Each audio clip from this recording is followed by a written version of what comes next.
saylka xigee lixaad wuxuu leeyahay waxaan ku dhibanahay ciyaaraha daawashadooda haddii aanay salaad iiga tegin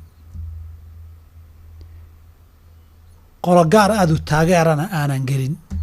muran iyo caytan iyo waxyaaba lamidana aanan samaynin iyagana aanan ku dayanaynin oo qof iyagii isu ekaysiinaya aan ahayn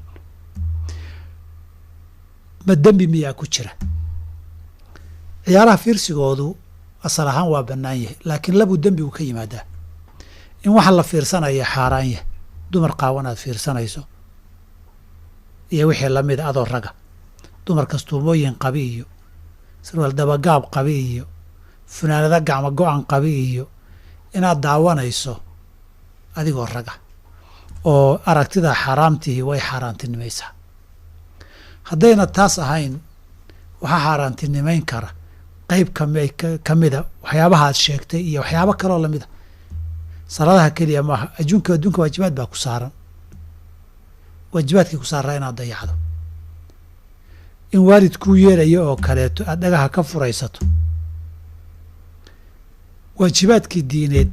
iyo waajibaadkii duunye inaad dayacdo waxaanse rabaa inaan idhahda saa'ilkan iyo dadka lamidkii wakhtiga badan ku dhuminayaay raasamaal ma laha maantao dhan baad ciyaar daawatay horyaalkii socday baad daawatay ilaa koobkii la kala qaatay uma maada maxaad ugu haysaa cilmi iyo caqli iyo maal iyo aqoon maxaad ka haysaa maxaad ka dhaxashay waxba hebel baa laaday iyo hebel baa ka dhaliyay intaa keliya waay marka harag intan la neefeeyey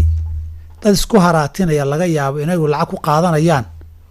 adigu miis ku fadhi iyo kursi ku tiirsanow oo shaqadaadii iyo adduunkaagii cibaadad samaysan lahayd iyo sunan aad tukan lahayd qur'aan aad xifdin lahayd adduunye aad baran lahayd aad shaqaysan lahayd oo dhan u dhimi safaha iyo caqli darro weeye marka waxaas waqti iskaga dhuminin baan dhihi lahaa qofkaasi iyo dadka lamidka saa'ilka xigee 7